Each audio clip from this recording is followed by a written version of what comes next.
오늘 오전 함께 은혜 나눌 말씀은 마가복음 10장 46절부터 52절까지입니다. 마가복음 10장 46절로 52절까지 봉독해 올리겠습니다. 그리고 그들이 여리고에 갔더라. 주께서 제자들과 많은 무리와 함께 여리고에 나가실 때 디메오의 아들 소경 바디메오가 대로에 앉아서 구걸하더라. 마침 그가 나사렛 예수라는 말을 듣고 소리지기 시작하여 말하기를 다윗의 아들 예수여 나에게 자비를 베푸소서라고 하니 많은 사람이 그에게 잠잠하라고 꾸짖더라. 그러나 그는 더 크게 소리질러 다윗의 아들이여 나를 불쌍히 여기소서라고 하더라.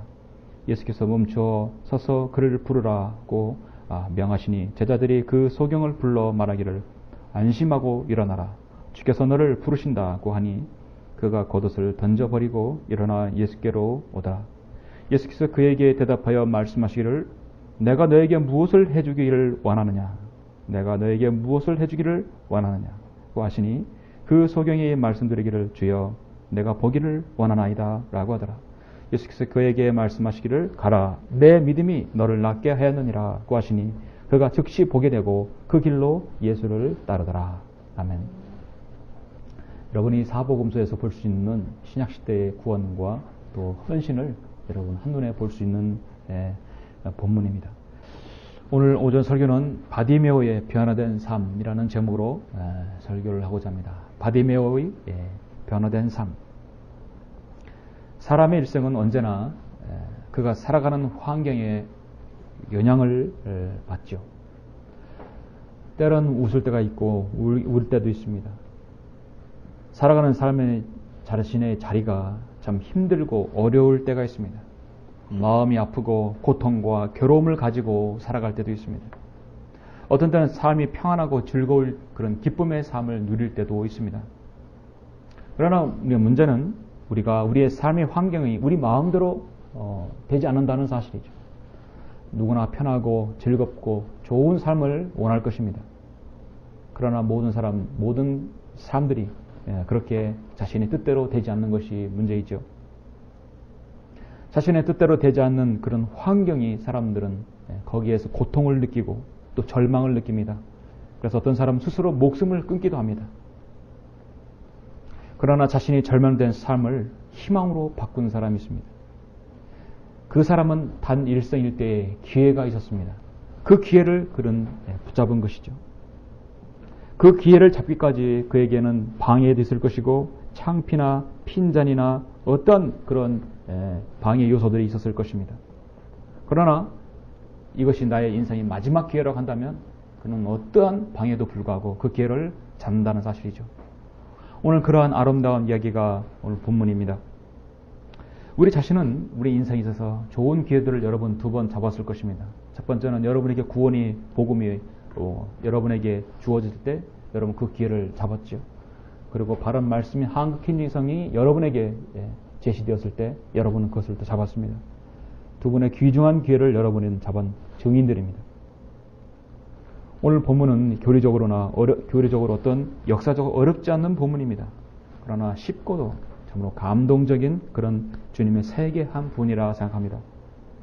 본문을 통해서 우리는 한 소경의 단호한 의지와 믿음 그리고 그 실행에 있어서 변화된 삶을 한번 조명해보고 나 자신을 한번 비교해 보시는 것은 좋을 듯합니다.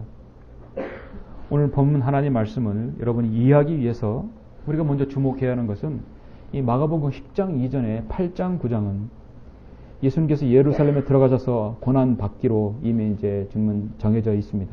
그런데 제자들은 그걸 모른다는 사실이죠. 앞으로 예루살렘에 들어가시면 장차 직면하게 될 그 운명은 영광이 아니라 수치와 십자가의 죽음이었습니다. 바로 그런 맥락에서 마가복음 10장을 우리가 보시면 될 것 같아요. 근데 마가복음 10장에는 또 2가지 극명한 대조를 이루는 사람이 있습니다. 바로 부자 청년 이야기가 10장 17절에서 22절 나오죠. 그런데 오늘 본문에서는 그와 반대로 부자 청년이라 거지 소경이었습니다. 거지 소경이 바로 바디메오가 눈뜬 이야기가 바로 10장에서 극명한 대조를 이루고 있습니다. 부자 청년과 소경 거지는 첫 번째 경제적인 신분에서부터 정반대이고 사람으로부터 선망의 대상이었지만 또 사람들은 결코 거들떠보지도 않는 그런 대상이었습니다. 한 사람은 물질적으로 부족함이 없었지만 그 물질에 대한 미련 때문에 결국 예수님의 뒤를 따라가지 못했어. 제자가 될 수 없었습니다. 영생도 원하는 그 영생도 얻을 수가 없었습니다. 세상을 사랑하여 물질적인 미련이 많은 사람들은 주님의 제자가 되기 어렵다는 걸 반증하기도 하죠. 그러나 오늘 결론적으로 한 거지는 더구나 거기에 소경은 눈을 뜨게 되었고 구원을 받게 되었고 주님을 따르는 사람이었습니다. 부자 청년과 거지 소경은 극명한 대조를 삶을 이루었지만 그 결과는 정반대였습니다. 오늘 소경 바디메오를 한번 보십시오. 자, 46절 본문에 보니까 그리고 그들이 여리고에 갔더라. 자, 주께서 제자들과 많은 무리와 함께 여리고에 나가실 때 디메오의 아들 소경 바디메오가 대로에 앉아서 구걸하더라. 주님께서 이미 많은 악한 영들을 마귀들을 내어 쫓으시고 그다음에 많은 갖가지 기적들을 행함으로써 구름 같은 많은 이스라엘 백성들을 지금 이렇게 건들고 있었습니다. 거기에는 제자들도 있었고 주님을 따르는 많은 사람들이 있었을 것이에요. 한번 동네에 도착하면 사람들이 웅성거리는 소리에 웬만한 사람이면 다 누가 왔는지를 알 수 있을 것입니다. 성경에 보면 소경이었던 사람들이 예수님을 만나서 새 빛을 보게 된 사람들이 많이 나오죠. 대표적으로 요한복음 9장에 보면은 실로암 못에 가서 소경에서 빛을 보게 된 소경이 있습니다. 그 소경의 아름다운 간증이 나옵니다. 마태복음 20장에도 나오고 누가복음 18장에도 나오고 물론 동일 사건이지만 많은 제자들과 함께 예수님께서 이 소경을 눈을 뜨게 한 사건은 많이 있습니다. 그런데 우리가 이제 마태마가 누가 요한을 보면서 소경의 눈을 뜬 사건을 보면은 대부분 그 소경들은 참으로 믿음이 있었다는 사실입니다. 공통점이 있습니다. 세상에서 가장 답답하고 불행한 사람은 어떤 사람일까요? 세상 가장 큰 장애를 겪은 사람이 누구일까요? 사람마다 그 몸의 가치에 대해서 견해는 다르지만 아마 앞을 못 보는 시각장애인이 가장 큰 장애를 겪는 사람이라고 생각합니다. 연말에도 몸이 천냥이면 눈은 900냥이라는 말이 있듯이 눈의 가치가 그만큼 우리 몸의 신체 중에 가장 중요한 부분의 한 부분입니다. 팔다리가 없어도 눈은 볼 수 있으면 세상의 그 아름다운 것을 볼 수 있습니다. 그러나 모든 것을 가지고 있어도 앞을 보지 못하면 세상은 어두운 가운데 그런 갇히게 되는 것이죠. 이 소경 바디메오는 눈이 어두울 뿐만 아니라 또 먹을 것이 없어서 길가에서 구걸하는 거지였습니다. 세상에서 누구도 거들떠보지 않는 사람이었어요. 근데 어느 날 하나님 아들 예수 그리스도께서 지금은 자기 동네에 바로 지금 여리고에 왔다는 사실을 알고 그는 일생일대 기회를 잡은 것입니다. 여리고는 여러분 아시다시피 구약성경 여호수아에서 나오는 여리고 성에 있는 곳이죠. 젖과 꿀이 흐르는 땅이었고 사막의 오아시스라 불리는 참 많은 나무가 자라는 곳이었습니다. 사람들이 많이 왕래하다 보니까 여기는 상권이 형성되고 부가 있는 곳이죠. 당시 거지들은 어디에 있었냐면 사람들이 많이 있는 곳, 그래야 구걸을 하지 않습니까? 조금 더 잘 사는 곳, 바로 그런 곳에서 얻어먹기가 쉬우니까 구걸을 하는 것이었습니다. 지금 오늘 본문의 거지 소경 바디메오도 바로 이 여리고 근처에 살고 있어서 대로에 앉아서 드나든 사람에게 구걸을 하고 살아주고 있었습니다. 이 거지의 이름은 바디메오. 성경에요. 바디메오라는 이름이 딱 한 번 마가복음의 10장에 나옵니다. 다른 동일한 마태복음 20장이라든지 누가복음 18장에서는 그 소경이라면 나오지 바디메오라는 이름은 나오지 않습니다. 단 한 번 마치 부자와 나사로처럼 나사로 거지 나사로 이름이 나오듯이 나옵니다. 이것은 이 비유가 아니라 실제 있었던 사람입니다. 성경에서 여러분 앞에 사람 이름에 바라는 말이 붙으면 누구누구의 아들이라는 뜻입니다. 바디메오는 디메오의 아들. 성경 그래서 디모의 아들 소경 바디메오예요. 요나의 아들 시몬아 내가 나를 사랑하느냐 요한복음 21장에서 예수님께 묻으셨죠. 요한의 아들 개혁성경 요한의 아들이라고 하는데 요나의 아들입니다. 그럼 바요나 시몬아 내가 복이 또다 했어요. 바요나 그러면 요나의 아들이라는 뜻이거든요. 앞에 바가 붙으니까 바요나 시모나라고 했어요. 예. 바돌로메오는 돌로메의 아들, 예, 바돌로메오. 자, 여리고에서 유명 인사가 한 명 있었어요. 그건 바로 소경 바디메오예요. 성경에서 그의 이름이 기록되면 대단한 영광이죠. 세상에서 알아주지도 않고 죽어도 신경 안 쓰는 그런 사람을 우리 하나님께서, 성령님께서 왜 그의 이름을 기록해 놨는가 한번 생각해 보았습니다. 분명히 그의 생애에 무슨 변화가 있었을 것이에요. 그리고 그 생애를 통해서 우리가 무엇인가 한번 얻을 것이 있을 것이라고 저는 분명히 생각합니다. 그렇기 때문에 그의 이름이 기록된 것입니다.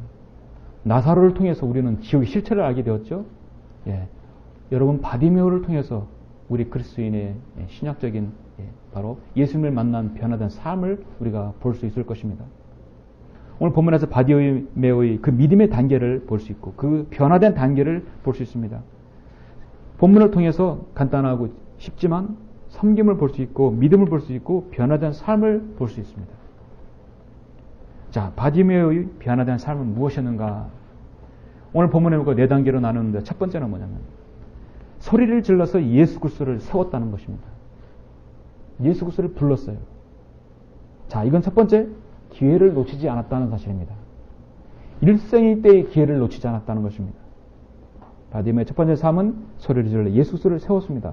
자, 여러분 47절, 48, 49절을 보시면 마침 그가 나사렛 예수라는 말을 듣고 소리 지르기 시작하여 말하기를 다윗의 아들 예수여 나에게 자비를 베푸소서라고 하니 많은 사람이 그에게 잠잠하라고 꾸짖더라. 자, 그러나 그는 더 크게 소리질러 다윗의 아들이여 나를 불쌍히 여기소서라고 하더라. 예수께서 멈춰서서 그를 부르라고 명하시니 제자들이 그 소경을 불러 말하기를 안심하고 일어나라. 주께서 너를 부르신다고 하니 자, 이처럼 영광스러운 때가 어디 있겠습니까? 마태복음 9장에도요 소경이 나오는데 이 소경도 한 마리 동일해요. 이 사복음 나오는 이 소경들은 참으로 참 믿음이 있었어요. 9장 27절에 보면 그 예수께서 그것을 떠나실 때 두 소경이 따라오며 소리질러 말하기를 다윗의 아들이여 우리를 불쌍히 여기소서. 마태복음 15장에 보면 가나안 여인이 자신의 딸이 지금 고통받고 있는 것을 받았을 때 예수 그리스도를 통해서 뭐라 했습니까? 오 다윗의 아들이신 주여 나에게 자비를 베푸소서. 내 딸이 마귀에게 심히 고통받고 있나이다. 당시에 예수 그리스도를 일으켜서 다윗의 아들이라고 부르시거든요. 다윗의 아들인 메시아라는 뜻이거든요. 왕이시라는 얘기거든요. 우리의 왕이시라는 얘기예요. 헤롯이 있었지만 우리의 왕이시라는 얘기. 예수 그리스도를 불러서 가장 크게 가장 존경의 가장 최고의 지금 명칭을 호칭을 부르신 것입니다. 주님은 나의 메시아이시고 우리의 왕이심이라는 뜻이거든요. 다윗의 아들이신 주여 나에게 자비를 베푸소서. 벌써 그 호칭을 보면서 그 사람의 믿음을 알 수 있죠. 오늘 바디메오는 일생일 때 처음이요 마지막이 될지 모르는 그런 기회가 찾아왔습니다. 주위를 보니까 나타난 예수라는 말이 들렸어요. 이분이시구나. 이분은 왕이시고 메시아시고 분명히 이분은 나의 눈을 뜨게 하실 수 있는 분이라는 확신을 가졌습니다. 자, 들었어요. 로마서 10장 7절에서 믿음은 들음에서 나온다겠죠. 일찍이 다윗의 예수 그리스도에 대한 소문은 일찍이 들었습니다. 소문으로 듣던 그 예수님이 지금 내 앞을 지나가신다는 사실. 만약에 이번 기회를 놓치면 나는 다시 한번 만날 수 없다는 사실을 알았어요. 이 기회를 놓치지 않겠다는 확신을 또 그렇게 자신의 마음의 결심을 하였던 것입니다. 사람들은 이 거짓 바디메오를 예수님께 떼어놓기 위해서 꾸짖었습니다. 잠잠하라고 했습니다. 그러나 자신의 약한 것을 오직 드러낼 수 있는 분, 나의 이 소경, 내가 지금 이렇게 평생 소경에서 살고 있는 것을 해결할 수 있는 분은 오직 예수 그리스도라는 사실을 지금 바디메오는 알고 있었습니다. 자신이 원하는 것을 간절히 기도하는 것은 우리 그리스도인이 당연한 또 자세이죠. 예레미야 33장 3절에 나를 부르라. 그리하면 내가 내게 응답하겠고 내가 알지 못하는 크고 능력 있는 일을 내게 보이리라 했습니다. 우리 그리스도인들은 자신이 원함을 하나님께 간절히 부르짖게 됩니다. 부르짖어야 합니다. 그게 반드시 응답될 일이라고 선생님 말씀하고 있습니다. 더 크게. 많은 사람들은 그에게 잠잠하라고 그러더라. 너 거짓 소경이 네가 뭔데 지금 예수 그리스도 지나가는데 그렇게 하냐고 지금 단호하게 딱 잘라버립니다. 그럴 때 나는 안 돼. 나는 어쩔 수 없구나. 난 이렇게 살아야 돼 하고 푸념했더라면, 포기했더라면 바디메오는 성경에 기록되었을까요? 그러나 아니에요. 지금 체면이고 뭐고 없습니다. 예수님께서 내 이 모든 부분을 해결할 수 있는 분, 나에게 자비를 베풀 수 있는 분은 분명하기 때문에 더 크게 소리를 질렀습니다. 다윗의 아들이여 나를 불쌍히 여기소서. 자, 우리 주님께서 그렇게 더 크게 부르짖는 그 기회를 잃지 않으려는 이 바디메오를 간절함을 주님은 외면하셨을까요? 우리 주님은 그런 분이 아니시죠. 간절히 부르짖는 그의 자녀의 음성을 외면하시는 분이 아니십니다. 주님은 그를 부르라 했습니다. 그를 초청했습니다. 소경은 아무것도 볼 수 없죠. 들을 수밖에 없습니다. 하나님께서는요, 보지 못한 사람에게는 더 큰 재능을 줄 수 있는데 그것은 손에 감각을 주셨고요. 청각을 주셨어요. 보지 못하는 사람은 점자로 읽죠. 여러분은 그 점자를 가끔씩 엘리베이터라든지 이렇게 지나가다가 점 한번 무심코 한번 여러분 느낌을 보셨습니까? 다 그것이 그거 같죠?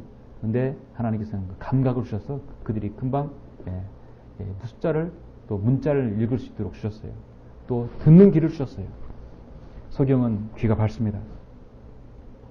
어디에서 누가 왔다는 걸 다 알 수 있습니다. 익히 나사렛 예수 그리스도의 소문은 익히 들었을 것이에요. 예리코에는 많은 사람이 지나갔을 때 그에 대한 소문을 들었고 그가 온다는 말을 들었을 것입니다. 그리고 믿었어요. 그분은 메시아이시구나. 다윗의 아들이신 분은 우리에게 자비를 베풀 수 있는 분이시는 것을 확신을 가졌어요. 자, 소경은 볼 수도 없었어요. 또 설사 보다 하더라도 그에 대해 예수님에 대한 소명은 듣고서도 믿을 수가 없는 것이죠. 소명은 보지도 못했고 또 들었다 하더라도 믿을 수 없었지만 소경은 예수 그리스도께서 다윗의 아들이신 사실, 메시아라는 사실을 분명히 믿었습니다. 자, 믿음은요, 저는 눈으로 보는 것이 믿음이 아니라고 봅니다. 믿음은요, 보이지 않는 증거를 바로 믿는 것이 믿음이라고 봅니다. 그래서 구약의 믿음이란 말이 그렇게 없는 것이죠. 한 복음 전파자가 시골 마을에서 열심히 오게 복음 전도 집회를 딱 열고 강력하게 복음을 전하였는데 마지막에 결론에 딱 사람을 초청할 때쯤에 어떤 불신자가 딱 나와가지고 하는 말이 목사 양반, 나는 천국도 지옥도 믿지 않소. 하나님과 그리스도를 믿지도 않소. 나는 그것들을 본 적이 없소이다. 나는 본 적이 없기 때문에 믿지 않소. 그러자 옆에 검은 색안경을 낀 한 소경이 앞으로 딱 나오면서 말하였어요. 나는 이 부근에 클레이드 강이 있다는 사실을 난 믿지 않소. 강이 들었지만 난 믿지 않는다. 나는 안 봤기 때문에. 여기 많은 사람들이 지금 들리는데 나는 보지 못했기 때문에 난 안 믿는다고. 여기 있는 사람들을 안 믿는다고. 그렇게 말하니까 나는 천국도 지옥도 믿지 않는다는 말을 듣는 사람이 그것도 말이 쏙 들어간 거예요. 이 소경은 지금 다 알면서도 보지 못하기 때문에 안 믿는다고 말하니까 더 이상 자기가 할 말이 없는 거예요. 자, 보이지 않는다고 해서 안 믿는 것은요, 믿음이 생길 수 없죠. 여러분 예수 그리스도, 여러분 누구 본 적이 있습니까? 사도 바울, 그 많은 신학 성도들 여러분 보신 적이 없죠. 그러나 우리는 믿습니다. 그들의 말과 신앙을, 증거들을 여러분 믿는 것입니다. 가장 큰 믿음이라고 봅니다. 소경은요, 볼 수도 없었어요. 더군다나 들은 것 그 자체로 믿었던 것입니다. 그리고 일생일대의 기회가 온 것을 놓치지 않겠다는 걸 확신이 있었어요. 잠언 18장 16절에 이런 말씀이 있는데요. 사람의 선물은 그에게 기회를 마련해 주며 또 위대한 사람들 앞으로 그를 인도하느니라 했어요. 사람에게 선물은 그에게 기회를 준다고 했어요. 저는 1993년에 한참 자동차 정비센터 카센터를 단국대 병원 앞에서 카센터를 이제 사업을 하고 있었을 때였습니다. 정말 사업이 너무너무 잘 됐어요. 이게 자동차 매매 상사인지 정비센터인지 구별할 정도로 정말 잦았어요. 그러나 어느 날 저에게 한 내 친구로부터 한글 김정일상의 이 성경 소개를 받았습니다. 성경을 읽자마자 보니까 너무 병계가 심각하고 하나님의 말씀이 이랬던 거였구나. 이게 원래 하나님의 말씀이었구나. 병계의 심각성과 병계가 참으로 참 울분이 났고요. 한글 김정일 성경을 1994년 4월 12일 날 받자마자 참으로 감사했습니다. 그러면서 이제 변화가 일어나는 거죠. 다니던 교회 목사의 설교가 들리지 않는 거예요. 저 목사, 정말 은혜를 나름대로 받았다고 생각했고, 그래서 성장했다고 생각했는데, 성경은 그렇게 얘기하는데 자꾸 다른 말을 하시는 거예요. 성의 없는 이야기, 성의 없는 예언들을 하나님의 말씀을 진리를 가르치지 않고 육신적인 모습이 보이는 것이에요. 들리지 않습니다. 모든 직분을 하나씩 내려놓습니다. 교회에 관심이 멀어집니다. 저는 더 하나님 말씀에 깊이 파고들게 돼요. 진리의 눈을 뜨는 절호의 기회예요. 만약에 이거를 지나쳐 버린다면 저는 다시 또 옛날 장로교로 돌아가는 것이에요. 제가 보니까 이거는 정말 내 인생을 걸어도 될 것 같다. 내 인생에 대해서 여기다가 올인을 해도 되겠다는 걸 확신이 섰어요. 이걸 만약에 지나쳐 버린다면 저는 이 자리에 서지도 않았고 또 어디선가 참이 돼 있었을 것이에요. 돈은 벌었을 줄은 몰라도 여전히 진리에 눈을 뜨지 못했을 것이에요. 그렇게 열심히 충성 봉사했던 주집사가 성경을 안 읽고부터 교회에 직분 내려놓고 막 소문이 나가지고 주위 장로교 목사들이 카산타에 와가지고 단골이었으니까 주집사 왜 앞에서 총대 매려고 하냐고, 왜 앞에서 다 아는 건데 다 더 좋은 게 좋은 거라고, 다 전통이고 교회 전통이 따라야 되는데 왜 그렇게 삐딱선 달라고 하냐고. 집사, 목사, 전도사 계속 다 반대를 하는 것이 있어요. 고객이 많이 있었으니까요. 조용히 하십시오. 평생 동안 뭘 한다고 그러십니까? 좋은 게 좋은 겁니까? 막았습니다. 제가 그들이 거기에 그 부분에 있어서 그대로 했다고 한다면 저는 신학도 못했을 거고 서울도 못 올라갔을 것이에요. 저는 이 기회가 저로의 기회라고 생각했습니다. 마치 소경이 더 크게 소리질러서 다윗의 아들이여 나에게 자비를 베풀소서 그렇게 말했듯이 더 크게 다윗의 아들이여 나를 불쌍히 여겨서 주님 제가 눈을 뜨게 해주십시오. 이 소경이 간절히 육신의 눈을 뜨는 것을 원했듯이 저도 정말 진리의 눈을 뜨고 싶었어요. 이미 성경에 병이 된 성경을 이미 실상을 알아버렸어요. 오늘날 많은 그리스도인들은요 자신에게 기회가 주어집니다. 구원받지 못한 사람에게는 구원받을 수 있는 기회가 주어지고 그리스도인들에게는 진리를 받을 수 있는 기회가 주어집니다. 그런데 많은 사람들은 그 기회를 놓쳐버려요. 지나쳐버려요. 가끔씩 학회지 보면 나는 이렇게 성경 듣는 사람 되었다 보면 그때 기회가 주어졌는데 거절해버리고 또 거절해버리고 나중에 받아들였을 때는 이미 10년의 세월이 흐르는 걸 여러분 그런 간증들 읽어보신 적이 있으시죠? 잠언 1장에 보니까 이렇게 말씀하는 부분이 있어요. 내가 불렀으나 너희가 거역하였고 내가 손을 내밀었으나 아무도 개의치 아니하였으며 오히려 나의 모든 조언을 무시하였고 나의 책망을 받아들이지 아니하였으므로 나도 너희가 재앙을 당할 때 비웃을 것이요 너희에게 두려움이 임할 때 조롱하리니 이는 너희의 두려움이 멸망같이 이르고 너희의 재앙이 효리바람처럼 닥칠 때요 고난과 고통이 너희에게 임할 때라. 그때 그들이 나를 부를 것이나 내가 대답하지 아니하겠고 그들이 일찍 나를 찾을 것이나 나를 만나지 못하리니 이는 그들이 지식을 싫어하며 주를 두려워하기를 원치 아니했습니다 했습니다. 많은 사람이 기회가 있었습니다. 자, 복음을 받을 기회 있는 사람에게는요 그 기회를 놓치지 말아야 되겠죠. 여러분같이 복음을 전하는 사람이 주위에 많지 않습니다. 참으로 여러분이 다른 사람의 전도질 그 순간은요 그 사람은 일생일 때 가장 큰 기회를 포착한 것입니다. 바디머의 변화된 삶은 무엇인가? 두 번째는요, 자, 성경에서 유일하게 나오는 부분이 겉옷을 던져버리고 예수 그리스도께 나왔다는 사실입니다. 자, 과거를 청산했다는 사실이에요. 이와 동일한 마태복음 20장이라든지 누가복음 18장에는요 겉옷을 던졌다는 사실은 그런 말씀 없습니다. 유일하게 여러분 마가복음 같은 경우는 어떤 사실에 대해서 아주 디테일하게 나온다는 사실이에요. 마가는 그 은사가 있어요. 자, 성경에 보면 50절에 보시면 자, 예수님께서 그를 부르라 했어요. 제자들이 그 소견을 불러 말하기를 안심하고 일어나라. 주께서 너를 부르신다. 와, 그렇게 그 다윗의 아들이신 예수 그리스도께서 지금 그 많은 사람들 가운데 나를 부르시는 것이에요. 이런 1세 때의 기회를 잡은 그가 하나님께서 지금 예수님께서 나를 부르실 때 그가 지금 이 바디메오가 해야 할 것은 무엇인가? 그동안 이 겉옷을 걸쳐 입고 얼마나 많이 구걸을 했고 이 겉옷으로 인해서 얼마나 모든 것을 다 걸었겠습니까? 그가 가진 유일한 재산이었고 가진 유일한 걸친 것이었어요. 그가 겉옷을 던져버리고 일어나 예수께로 오더라. 과감히 던져버렸어요. 참으로 중요한 의미입니다. 주께서 너를 부르신다. 이 말을 듣고 거추장스러운 그동안 누더기 같은 그렇게 구걸했던 그 겉옷을 벗어 던져버리고 뛰어 일어나 예수께 나온 것입니다. 주님께서 그를 초청했을 때 그가 응답하는 것은 가지고 있는 것을 던져버리는 것이에요. 사람들이 주님을 부르심을 받았을 때 즉시 모든 것을 벗어버리고 주님의 뒤를 따르는 사람들이 많이 있죠. 베드로와 안드레, 예수님 제자로 부르실 때 그물을 버려두고 주님을 따랐습니다. 야고보와 요한이 주님을 부름 받았을 때 아버지 세베대의 사꾼들과 함께 배를 버려두고 예수님을 따랐습니다. 주님을 방해하는 모든 것들은 그냥 다 벗어 던지고 잘못된 습관, 방해 요소들 다 버리는 것입니다. 자, 버려야 합니다.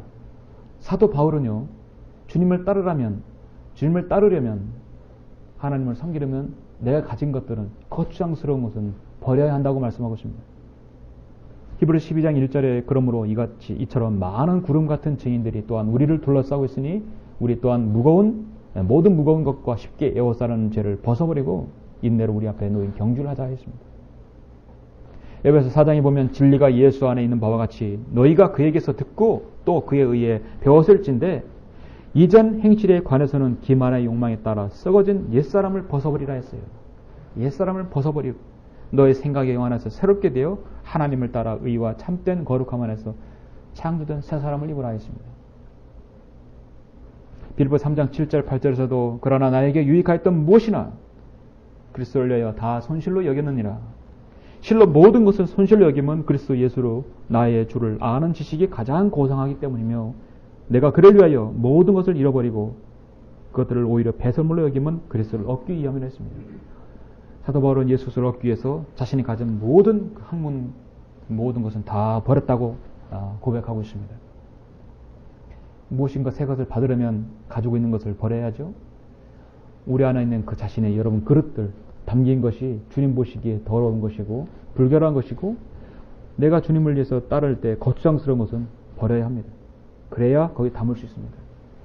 제 옷을 벗어 던져버려야 되고 옛사람의 옷을 벗어 던져버려야 되고 악행과 물질의 옷과 교만의 옷과 탐심의 옷과 인색의 옷과 수치의 옷과 선입견의 옷과 어둠의 옷 모든 옷은 던져버려야 합니다. 바디메오가 자신의 겉옷을 딱 던져버렸다는 의미는 내가 이거 싹 던져버리면 다시는 안 입을 걸로 믿었겠습니까? 아니면 혹시 아니면 다시 또 주워가지고 다시 입으려고 했겠습니까? 여러분 어떻게 생각하십니까? 바디메오의 믿음을 어떻게 보십니까? 성경에 기록된 바디메오의 믿음은요, 확 던져버리면 다시는 그 옷 다시 주워 입지 않을 거로 확신하고 있었어요. 그가 겉옷을 던져 확 버려버렸어요. 다시는 내가 줘도 안 믿겠다고. 이제 예수님 만나면, 다윗의 아들 예수님 만나면 내 자비를 얻어서 새롭게 내 변화된 삶을 살아야겠다고 마음먹었을 것입니다. 과거를 청산하는 믿음 참으로 중요합니다. 주님을 따르는 믿음, 내 삶의 거추장스러운 것들 하나씩 던져버려야 되겠죠. 바디메오의 변화된 삶은 무엇입니까? 세 번째는 자신의 소원을 담대히 말했다는 사실입니다. 그리고 정말 주님을 시인합니다. 주여 라고 시인하고 자신이 간절한 소원을 말합니다. 51절에 보시면 예수께서 그에게 대답하여 말씀하시기를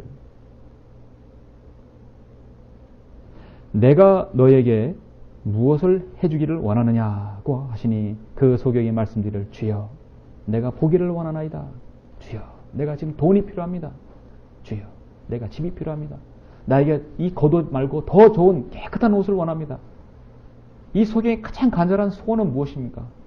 바로 세상을 보는 눈이에요. 눈을 뜨는 것이에요. 그렇겠죠? 우리 모든 우리 그리스도인들이 우리 주님 하나님께로부터 가장 듣고 싶은 말이 무엇입니까? 여러분 기도하실 때 직접 정말 듣고 싶은 말은 무엇입니까? 저는 가장 듣고 싶은 말이 이거예요. 내가 너에게 무엇을 해주기를 원하느냐? 나는 다 가지고 있어요. 나는 없는 것 없고 전지전능하고 무소부재하고 모든 걸 다 할 수 있는 무에서 유를 창조하는 하나님인데 내가 너에게 무엇을 해주기를 원하느냐? 그 질문을 여러분 받았을 때 여러분 이거보다 더 큰 기도 응답이 어디 있겠습니까? 바티메오는 모든 것을 올인했어요. 예수 그리스도께. 다윗의 아들에게. 그러니까 그에게 다윗의 아들이신 예수 그리스도께서 지금 하신 말씀은 내가 너에게 무엇을 해주기를 원하느냐는 것이에요. 여러분 마가복음에 보면 성경을 자세히 보면 내가 너에게 무엇을 해주기를 원하느냐는 말이 2번 나와요. 근데 이 질문은 이미 주님께서 바로 직전에 제자들에게 하였던 질문이었거든요. 그런데 제자들은 지금 바디메오보다 믿음이 못했어요. 여러분 10장 예수께서 32절 한번 보시겠습니까? 말씀드렸듯이 예수님께서 이제 곧 이 10장이 지나면 주님은 갈고 십자가에서 그 일이한 구속사역을 이루셔야 되고 고난과 핍박, 주님은 조롱과 피 흘림이 있어야 되는 그 시기입니다. 주님은 그 사실에 대해서 지금 미리 항상 제자들에게 일렀죠. 32절에 그들이 예루살렘으로 올라가는 길에 예수께서 그들 앞에 가시니 그들이 놀라 따라가며 두려워하더라. 또 12를 다시 데리고 자기에게 일어날 일들을 말씀하기 시작하시니라. 앞으로 일어날 제자들에게 얘기하면 이 제자들이 지금 이해를 해야 되는 거 아닙니까? 말씀하시기를 보라. 우리가 예루살렘으로 올라가면 인자가 선임 제사장들과 서기관들에게 넘겨지리니 그들이 그에게 사형을 선고하여 이방인들에게 넘겨줄 것이며 그들은 그를 조롱하고 채찍질하고 침을 뱉고 죽이리라. 그러나 셋째 날에 그가 다시 살아나리라고 하시는 이렇게 살아나라고 하셨는데 주님이 죽으신 이후 그들은 실망했지 않습니까? 이 말씀을 그들은 가슴 깊이 새겨 믿어야 되는데요. 믿지 않았어요. 그런데 이렇게 지금 막중한 그렇게 중차대한 말씀을 하시는데 제자들의 답변은 완전히 동문서답이죠. 세베대 아들 야고보와 요한이 주께 나와서 말씀드리기를 선생님 우리가 구하는 것은 무엇이든지 우리를 위하여 해주시기를 바라나이다. 우리가 구하는 것은 무엇이 주님 해주시기를 바라나이다. 정말 주님께서 대답하셨어요. 좋아.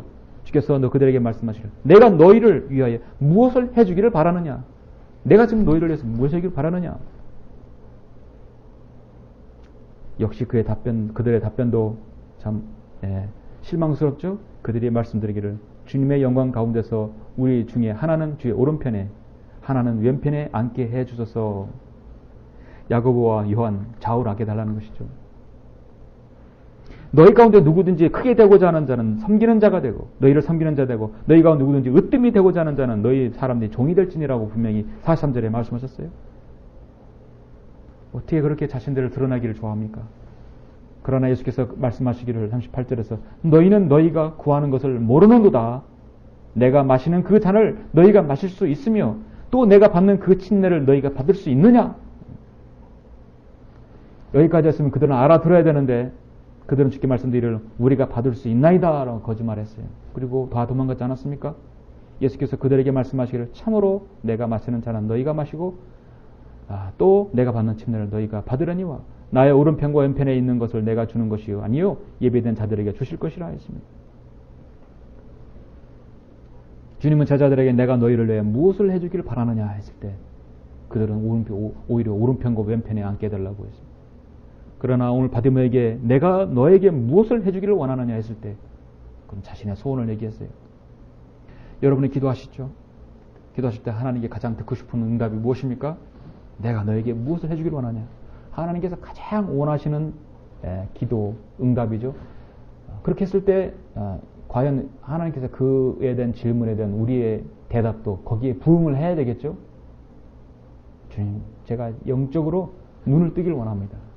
제가 이 진리의 지식을 더 밝게 알아서 제가 더 영적인 그리스도인이 되어서 주님을 섬기길 원합니다. 더 향상된 계시를 알길 원합니다. 말씀에 눈을 뜨어서 이 진리를 다른 사람에게 전하기를 원합니다. 정말 바디메오처럼 눈을 뜨기를 원하는 것이죠. 하나님께서 모든 사람이 구원을 받고 진리의 지식에 이르기를 원하신다겠습니다. 우리 모두는요, 구원받았으면 진리의 눈을 떠야 되겠죠. 하나님께서 원하시는 기도입니다.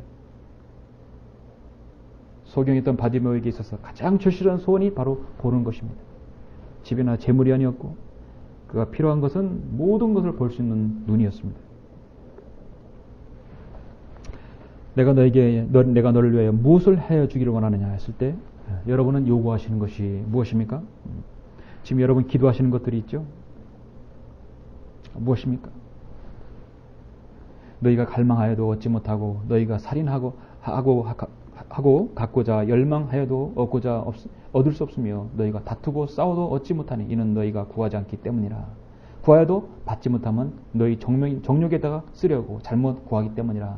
자, 첫 번째 우리가 구하지 못하는 것이 문제이고 구하더라도 정욕에다 쓰려고 잘못 구하는 것.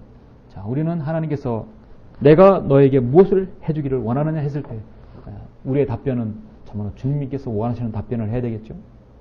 주님은 이거를 딱 주려고 하는데 엉뚱한 답변을 하게 되면 주님은 그것을 주실까요?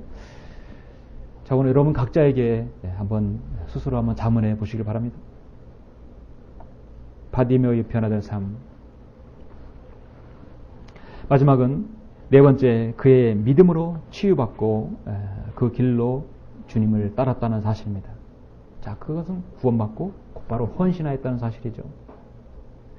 자, 바디메오의 가장 아름다운 장면이 52절 예수께서 그에게 말씀하시기를 가라, 내 믿음이 너를 낫게 하였느니라. 바디메오는 이미 믿음이 입증받았어요. 자신의 것을 던져버렸고요. 그 이전에 다윗의 아들 예수여 나에게 자비를 베푸소서 했을 때 잠잠하라고 꾸짖던 그 책망에도 불구하고 그는 더 크게 다윗의 아들 예수 아들이여 나를 불쌍히 여기소서. 예수께서 자에게 자비를 베푸실 것에 대한 확신을 가지고 있었습니다. 그리고 그것을 던져버려버렸습니다. 그리고 소원을 말했어요. 믿음이 있었습니다. 가라, 내 믿음이 너를 낫게 했느니라. 여기서 끝난 것이 아니라 그가 즉시 보게 되고 그 길로 예수를 따르더라. 그 길로 그는 예수님을 따랐다는 사실입니다. 지금까지 말로만 듣던 곳으로 다니면서 아름다운 세상 구경도 하고 싶었을 것입니다. 가고 싶었던 곳도 있었을 것입니다. 부모도 만나고 만나보고 싶은 사람도 있을 것이에요. 그동안에 못됐던 것도 다 어떤 일도 했을 것이에요. 이제는 거지 생활을 청산해버리고 나도 혼자 떳떳하게 일을 해서 살아보려고 했을 것입니다.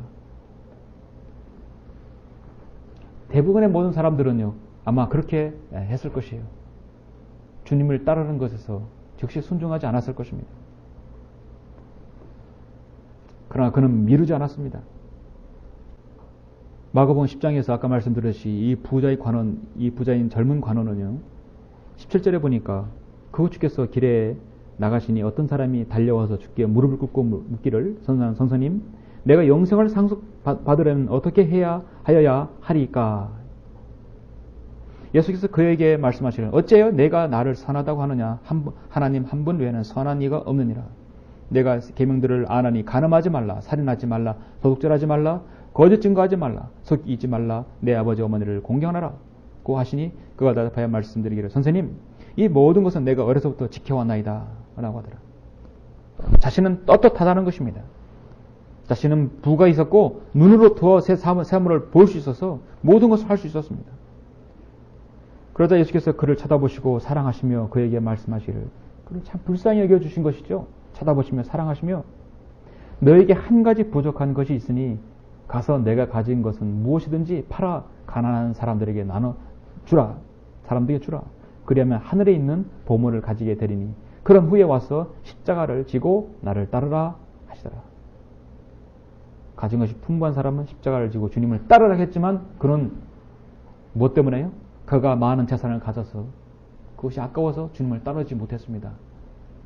그러나 바디메오는 자신이 간절한 그 소원을 이루었고 이제는 나를 구하신 그 주님을 자기 평생에 주님을 따르기로 마음먹은 것입니다. 아마도 속으로 그렇게 생각했을 것이에요. 내가 예수님을 따르는 것보다 더 중요한 일은 앞으로 없는 것이다. 내가 다윗의 아들 이 예수님 주님이 아니었으면 나는 평생 소경으로 구걸하면서 살았어야 할 것이다. 그렇다면 나의 남은 생은 누구를 위해서 살아야 되는 것인가? 바로 예수님을 위해서 살아야 되는 것이다. 그 길로 주님을 따랐습니다. 은혜를 받은 것이죠. 은혜를 받은 것은요, 최우선적으로 해야 할 것은 그 은혜에 보답을 해야 하는 것입니다. 그것이 바로 인간인 그리스도인이죠. 내가 죄로부터 구원받았다면 내가 주님을 섬기는 일에 최선을 다해야 합니다. 질병에서 나음을 얻었습니까? 그렇다면 건강, 그 젊음, 건강으로 주님을 섬기는 데 써야 될 것입니다. 어떤 어려운 문제에서 봉착했을 때 해결을 받았습니까? 자신의 욕망에 따라 살지 않고 오직 이제 주님께서 나의 그 어려운 문제를 해결해 주신 것에 감사를 드리고 주님을 따라야 할 것입니다. 내가 예상치 못한 풍부한 물질의 축복을 받았다면 그 물질을 내가 영원한 것에 투자해야 할 것입니다. 내가 어떤 은혜를 받았다면 그 은혜를 가지고 주님께 보답을 해야 할 것이죠. 바디메오처럼 여러분도 그 은혜를 받았다면 그 은혜를 주님께 쓰기를 간절히 바랍니다. 바디메오는 주님을 따르는 중에 또 하나가, 바디메오는 그 길로 주님을 따르면 앞으로 주님의 사역을, 남은 사역을 다 따라다닐 것입니다. 그 뒤에 여러분 교회사에서 우리는 그 바디메오의 일의 행적에 대해서 나오진 않지만 제자들 그리고 많은 사람들 그리고 주님이 십자가에 갈보자가에 달리신 그 모든 부분까지 아마 따라갔을 것이라고 생각합니다. 바로 즉시 그 이후에 지금 주님께서 죄 만찬하시는 그 전 부분까지도 다 따라갔을 것입니다. 주님의 그 사역에 우리가 은혜를 받았으면 그 은혜로 우리가 그 은혜의 그 장소, 그 은혜의 시점에 있어야 되겠죠. 고린도전서 15장 10절에 보면 사도 바울은 그러나 하나님의 은혜로 지금의 내가 되었다고 말씀하고 있습니다. 하나님의 은혜로 지금의 내가 되었다. 자, 내가 있는 장소, 내가 있는 직장, 내가 있는 사업체, 내가 있는 섬김, 지금 현재 시점은 정말 하나님의 은혜로 된 것입니까? 하나님의 은혜로 지금의 내가 되었다. 지금 현재의 섬김 전적인 하나님의 은혜입니까? 또 내게 주신 그분의 은혜가 헛되지 아니하여 그들 모두보다 내가 더 많이 수고했으나 그것은 내가 아니요 나와 함께 계신 하나님의 은혜로다. 내게 주신 하나님의 은혜가 여러분 헛되지 않게 사십니까? 고린도서 15장 10절에서 여러분에게 묻습니다. 바디메오는 자신이 구원받았고 구원을 또 보게 되었고 그리고 남은 것을 그 은혜를 따라서 살기로 마음을 먹은 것입니다.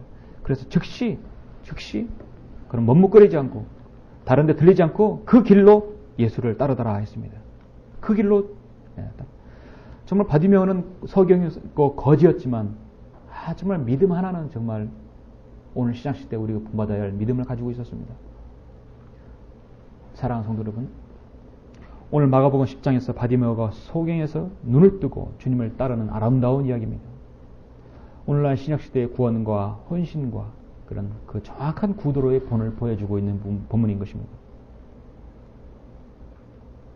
한 소경 거지가 하나님의 자비로 은혜를 얻어서 초청을 받게 되었고 과감히 옛 옷을 벗어 던지고 담대히 주님 앞에 다가가서 자신의 처지를 아뢰고 소원을 말하였고 그는 보게 되었고 구원받게 되고 즉시 주님을 따르게 된 모습입니다. 우리가 한 죄인으로서 구원을 받았고 옛생활로 다시 돌아가지 아니하고 주님을 따르는 모습 얼마나 여러분 정확한 모습입니까? 아름다운 신앙의 모습이죠. 너희는 이 세상과 일치하지 말고 너희 마음을 새롭게 함으로써 변화를 받아 하나님의 선하시고 기뻐하시고 온전하신 뜻이 무엇인지 입증하도록 하라. 우리는 입증해야 합니다. 누가복음 9장에 보니까 또 소경이 나오는데 이 소경에게 예수님께서 하신 말씀이 있습니다. 내가 세상에 있는 동안 나는 세상의 빛이라 했습니다. 빛이 있어야 여러분 소경이 볼 수 있는 것이죠. 눈을 뜨게도 빛이 있어야 보게 됩니다. 우리도 영적인 소경이었습니다.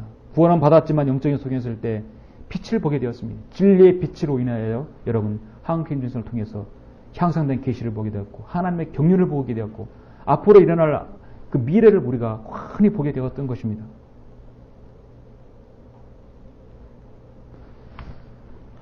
우리 모두는 세상에 비치신 예수 그리스도를 통해서 구원받았고 그 진리의 빛으로 진리의 눈을 뜨게 되었습니다. 그렇다면 진리의 눈을 뜬 이상 우리의 삶은 이제 무엇을 위해 살아야 할까요? 바디메오는 그 즉시 주님을 따랐습니다. 우리가 진리의 눈을 뜬 이상 우리는 그 즉시 한눈을 팔지 말고 그것을 완전히 내다 던져버리고 주님을 따라야 할 것입니다. 그래서 여러분 주님 오실 그날에 여러분 모두 다 칭찬받고 아름다운 성도로 여러분 발견되어지는 여러분 모두가 되시길 간절히 바랍니다. 기도하시겠습니다.